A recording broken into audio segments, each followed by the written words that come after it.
News 18 के anchor अमन चोपड़ा को ही देख लीजिए। ये अव्वल दर्जे का बेशर्म इंसान है।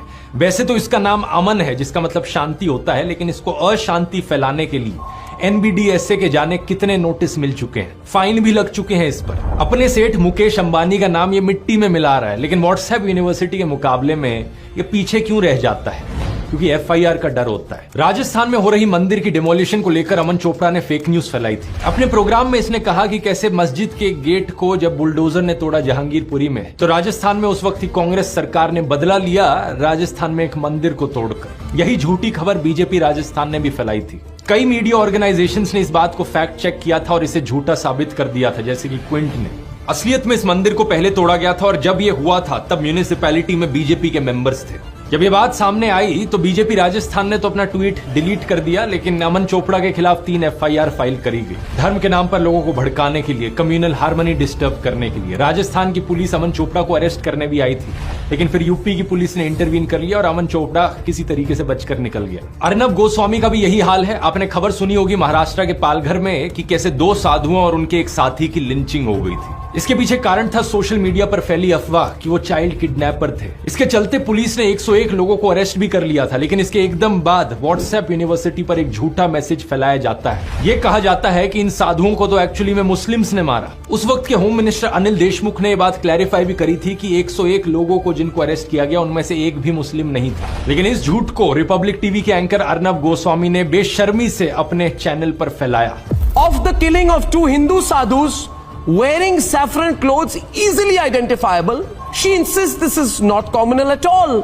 Does it make any sense to you? नतीजा ये हुआ कि अर्नब के खिलाफ एक FIR दर्ज करी गई। सेम कहानी है अमीश देवगन की, न्यूज 18 के एक और एंकर। इन्होंने बहुत ही गंदी भाषा का इस्तेमाल किया सूफी सेंट ख्वाजा मोइनुद्दीन के खिलाफ। बाद में एक अपॉलॉजी भी ट्वीट करी थी, ये कहते हुए कि एक्चुअली में अलाउद्दीन खिलजी की बात करना चाह रहे थे, लेकिन बाय मिस्टेक इनके मुंह से ख्वाजा मोइनुद्दीन निकल गया। लेकिन इस चीज को लेकर इनके खिलाफ एक FIR दर्ज करी गई और सुप्रीम कोर्ट ने यह भी कहा कि इन्हें ट्रायल फेस करना होगा। एक और एग्जाम्पल देखो, सुधीर चौधरी जब ये जी न्यूज पर काम करते थे, एक बड़ा ही नॉनसेंस फ्लो चार्ट व्हाट्सएप पर वायरल हो रहा था, जिसमें एक झूठी थ्योरी दिखाई जा रही थी कि कैसे अलग अलग तरीके के जिहाद होते हैं। हार्ड जिहाद, सॉफ्ट जिहाद, कट्टर जिहाद, वैचारिक जिहाद है, इकोनॉमिक जिहाद, आर्थिक जिहाद, हिस्ट्री जिहाद, मीडिया जिहाद। सुधीर ने बड़ी बेशर्मी से इस व्हाट्सएप यूनिवर्सिटी के झूठ को अपने टीवी प्रोग्राम पर दिखाने की कोशिश करी, लेकिन नतीजा इनके खिलाफ एक FIR दर्ज हो जाती है इसको लेकर। तो गोदी मीडिया के एंकर्स अपनी तरफ से कोशिश पूरी करते हैं झूठी खबरें फैलाने की, समाज में नफरत का जहर घोलने की, रुपए के गिरने के फायदे बताते हैं, महंगाई पर सरकार को डिफेंड करते हैं। रुपए के गिरने के अगर नुकसान है तो कुछ फायदे भी हैं। युवाओं को बेरोजगारी के लिए जिम्मेदार ठहराते हैं, आम जनता को मुफ्तखोर बताते हैं, किसानों को खालिस्तानी बताते हैं। लेकिन इन सब के बाद भी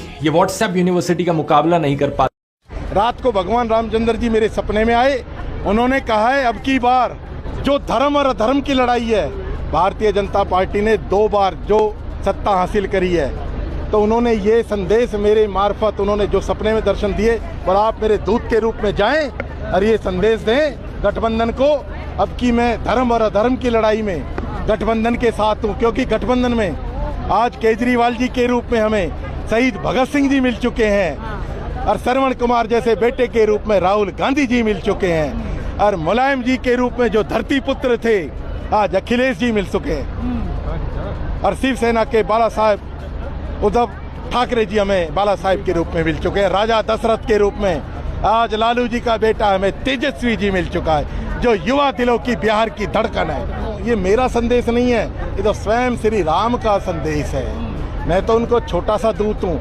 अब बीजेपी को ये नहीं पता, नल नील अंगद सुग्रीव कितनी ही सेनाएं गठबंधन की सपोर्ट करने के लिए निकल चुकी है, धरती पे आ चुकी है। जब डब्बे खुलेंगे तो युवा भी खुश हो जाएगा। एक एक डब्बे में गठबंधन की वोटें निकलेंगी और बीजेपी का सुपड़ा साफ हो जाएगा। अब बताओ, मीडिया वाला घोंचू सबको पता होगा कि एजम्सन द्वीप, एगलेगा द्वीप क्या है, कैंसिल हो गया या फिर ना, उन सबको कांग्रेस बीजेपी के सिवा कुछ दिखबे नहीं करता है।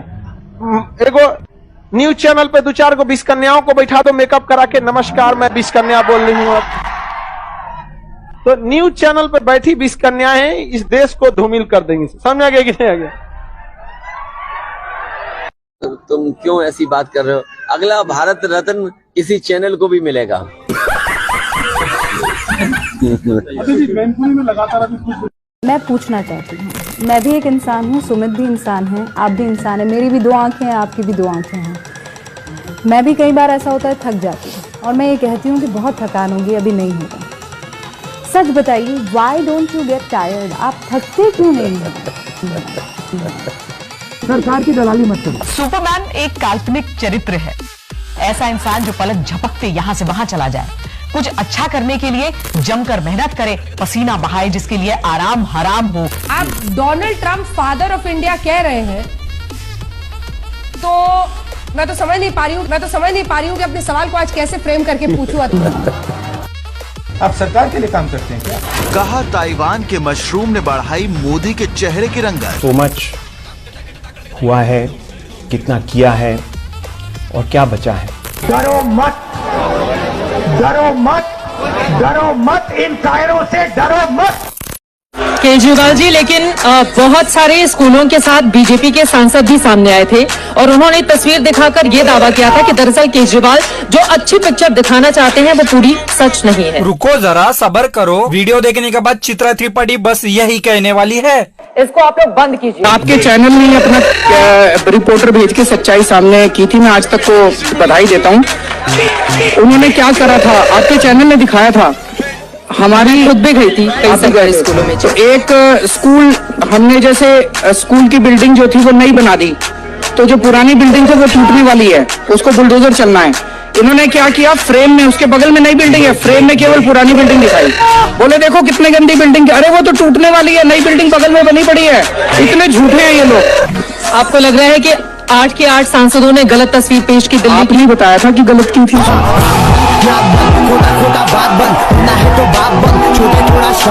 नमस्कार दोस्तों, 2012-13 के बाद पॉलिटिक्स में मेरा इंटरेस्ट और ज्यादा बढ़ गया जब पहली आम आदमी पार्टी की सरकार बनती है दिल्ली में। फेमस 49 डे गवर्नमेंट बनती है अरविंद केजरीवाल की, और साल 2014 में जब नए प्रधानमंत्री बनते हैं नरेंद्र मोदी, मेरा इंटरेस्ट और ज्यादा बढ़ जाता है पॉलिटिक्स में। बहुत से लोगों की तरह मुझे बहुत खुशी हुई है देखकर कि कांग्रेस पार्टी पावर से हट गई और एक ऐसे इंसान पावर में आए जिन्होंने प्रॉमिस किया कि 100 दिन के अंदर अंदर ये काला धन वापस ले आएंगे, करप्शन खत्म कर देंगे। उस वक्त जो मेरी पॉलिटिकल आइडियोलॉजी थी वो 100% एंटी कांग्रेस थी। मुझे बिल्कुल नफरत थी कांग्रेस पार्टी से, क्योंकि मीडिया और टीवी चैनलों में यही दिखाया जाता था। वो तो बाद में चलकर ही था कि मुझे पता चला कि किस हद तक ये मीडिया बिक सकता है। लेकिन उससे भी पहले मुझे सिर्फ कुछ महीने का ही समय लगा ये रियलाइज करने में कि यहाँ पर क्या खेल खेला जा रहा है। कोई काला धन वापस नहीं आने वाला है। इनफैक्ट आरटीआई को डाइल्यूट किया जाने वाला है। पॉलिटिकल पार्टीज के लिए फॉरेन फंडिंग को लीगलाइज किया जाने वाला है। करप्शन अब और बड़े स्केल पर होगी, लेकिन छुपा कर करी जाएगी, मीडिया को खरीद कर करी जाएगी। और यही सब होता देखकर फ्रस्ट्रेशन में आकर मैंने अपने पहले कुछ वीडियोस डाले यूट्यूब चैनल पर। मोदी की गारंटी,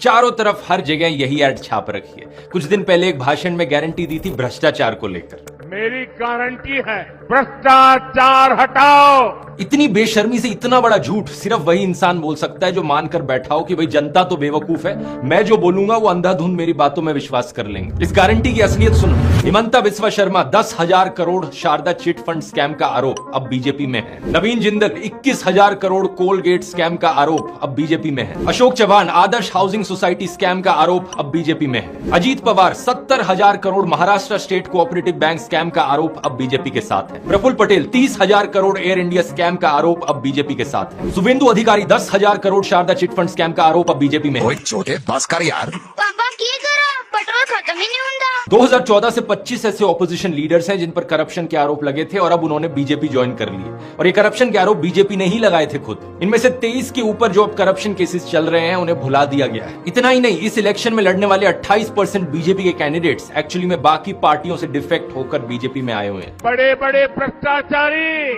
आज सलाखों के पीछे हैं। सच बात यह है कि सारे भ्रष्टाचारी आज के दिन बीजेपी के अंदर है और इसके अलावा इलेक्टोरल बॉन्ड का स्कैम देश के इतिहास का सबसे बड़ा स्कैम है। जो नेता सलाखों के पीछे हैं वो तो वो लोग हैं जिन्होंने बीजेपी ज्वाइन करने से इनकार कर दिया। अरविंद केजरीवाल और हेमंत सोरेन जैसे पॉलिटिशियंस जिनके खिलाफ ना कोई मनी ट्रेल मिला है, ना कोई करप्शन साबित हो पाया है।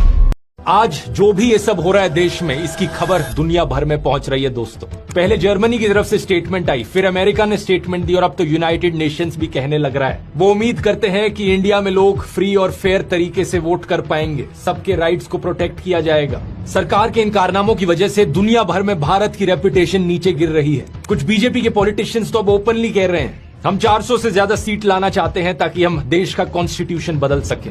आज आज मैं बहुत दुखी हूँ और मैं अपने युवा साथियों से सबसे कहना चाहती हूँ, युवाओं से, कि मुझे आजाद कराओ, मुझे ये आरएस बीजेपी से आजाद कराओ। जैसे 1947 में अंग्रेजों से आजादी मिली थी, तो ऐसी मैं चाहती हूँ 2024 में बीजेपी को हटाओ और केजरीवाल जी को लाओ। लेकिन वो कह रहे हैं भारत माँ तो उनके साथ है। किनके साथ है? भारत माँ के बेटे हैं। भारत माँ तो उनके साथ है। मेरा बेटा है केजरीवाल, लेकिन उन्होंने जकड़ तो रखा है, हर चीज में जकड़ रखा है मोदी जी ने तो। अच्छा, वो कह रहे हैं भ्रष्टाचार के खिलाफ है मोदी। भ्रष्टाचारी तो खुद मोदी जी हैं, अमित शाह भ्रष्टाचारी तो। और दुनिया में राइज करने का सबसे अच्छा साधन है बेइज्जती। जो तुम मोटिवेशन ढूंढते हो ना, वो इसीलिए ढूंढते हो क्योंकि तुम्हारी बेइज्जती नहीं होती। जिसकी बेइज्जती होने लगेगी ना, उसके अंदर आग लग जाएगी और तुम उसी चीज से डरते हो भाई।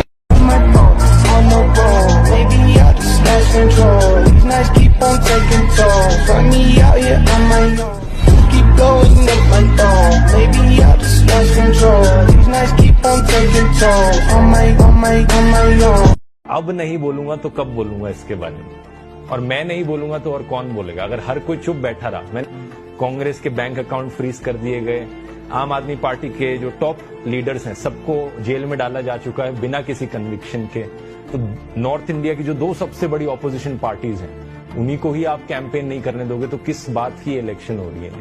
फ्री एंड फेयर इलेक्शन है ही नहीं है, और अगर फ्री और फेयर इलेक्शन ही नहीं है तो किस बात की डेमोक्रेसी? क्योंकि इलेक्शन तो नॉर्थ कोरिया में भी होती है, रशिया में भी होती है, यही चीज। तो आपको आपने अपने मैनिफेस्टो में कहा था, ये देखिए 500 नए स्कूल बनाएंगे। मैं कल 11 बजे आप जहां ट्वीट करेंगे वहां पहुंचूंगा, 500 स्कूल का निरीक्षण करेंगे और उसके बाद रिपोर्ट दोनों भाई मिल के देंगे आज तक पे, अंजना ओम कश्यप के शो पे। चुनौती मंजूर है, बताइए। तो गौरव भाटिया जी हमारे साथ हैं। हम आज चिराग इंक्लेव के स्कूल में हैं। सबसे पहले इन्हें हम एफ ब्लॉक ले जाएंगे। आइए, ये स्कूल की हमारी एंट्रेंस है। ये स्कूल देखिए, ऊपर लाइट्स देखिए, नीचे की फ्लोरिंग देखिए, और ये छोटे बच्चों का जो है बॉयज टॉयलेट एक बार दिखा दीजिए, क्योंकि इनको टॉयलेट देखने का बहुत शौक है। बस ये आप देख सकते हैं, नीचे दिखाइए कि ग्रेनाइट है। ये सरकारी स्कूल है और इसके अंदर सीढ़ियों पे ग्रेनाइट लगा हुआ है। और ये दिखाइएगा कि ये जो स्टेनलेस स्टील की, ये जो हाथ से पकड़ने की रॉड है वो स्टेनलेस स्टील की है। ये आप देखिए बच्चों का क्लासरूम है। आइए दिखाइए, इन डेस्क की क्वालिटी देखिए, आपको प्राइवेट स्कूल्स में भी इस तरह की क्वालिटी कभी नहीं दिखेगी। और ये दूसरी क्लास है। आप देखिए इस क्लास के अंदर बच्चों का स्तर देखिए, उनका काम देखिए। देखो भागे, देखो भाग रहे, भागे।